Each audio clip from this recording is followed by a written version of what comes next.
Mas Ari ya, kalau kita lihat ini kan memang sebenarnya sudah ada yang puluhan tahun, tapi awalnya memang ilegal dan pelarangannya ini sudah puluhan tahun dari zaman Bu Marielka bahkan, tapi masih ada loh, dan ada bea masuknya loh.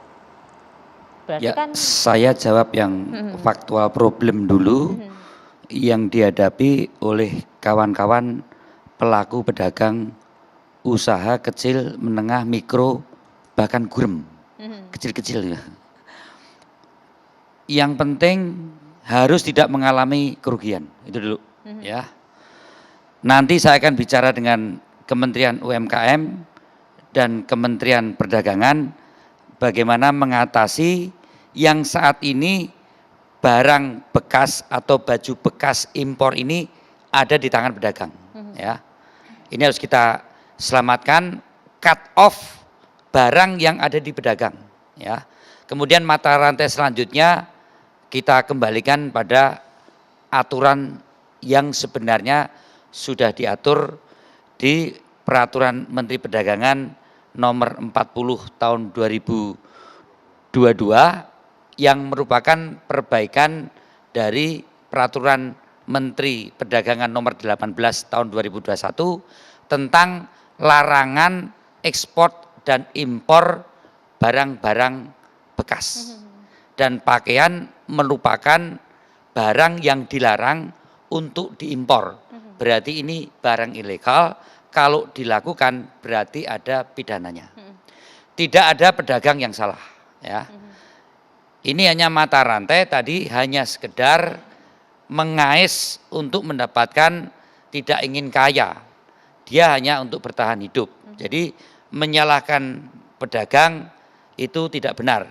Tapi kita juga ingin bagaimana pedagang nanti berubah sesuai dengan kebijakan yang ada.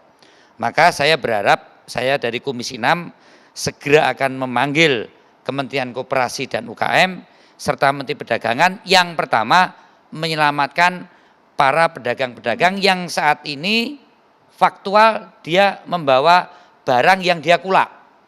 Tapi kami juga minta jujur Pak Aritonga, yang konsinyasi juga dilaporkan aja. Ini cuma titipan, titipkan out, ya Pak. Kemudian kita kembali ke apa kok sampai dilarang ini pakaian bekas ini kan? Kok sampai dilarang diimpor?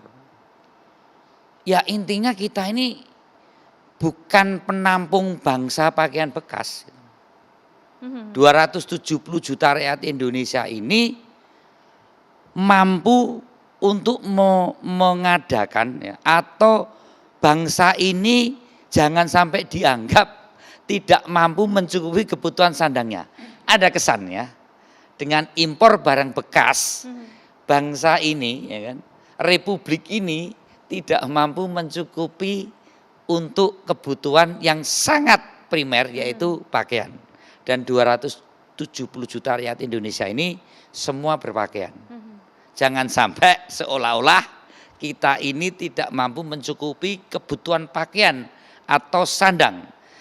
Sementara dari pelaku UMKM sendiri ya, garmen yang UMKM sampai yang garmen besar, harga yang paling murah sampai yang menengah dan mahal, pakaian itu ada.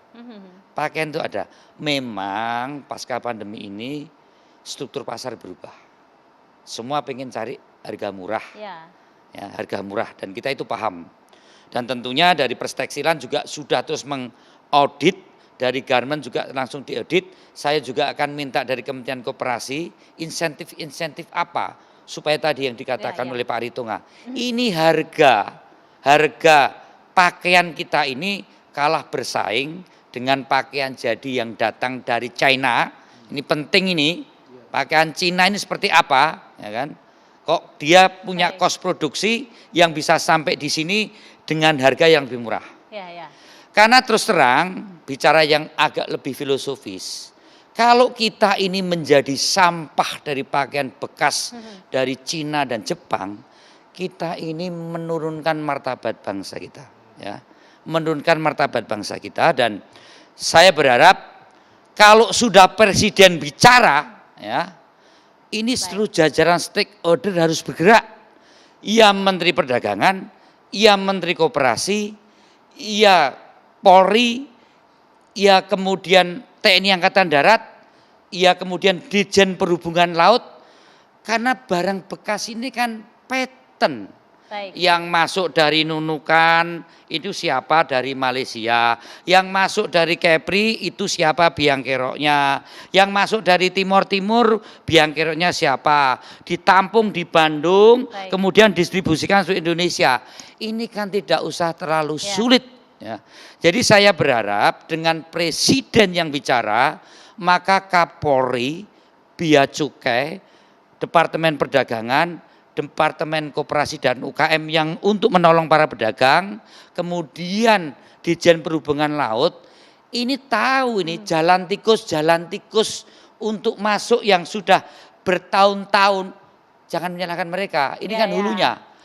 Jangan sampai hilirnya. Jangan sampai yang hulu ini kan tahu ini, Ditjen Perhubungan Laut yang ngawasi barang masuk ini tahu.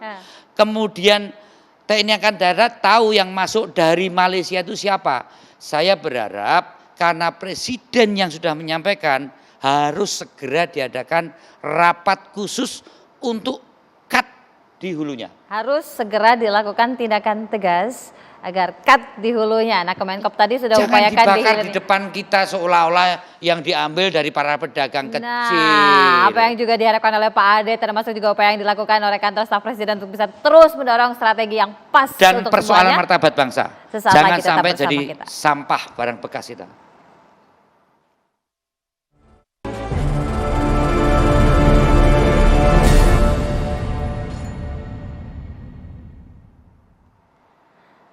Kita simak dulu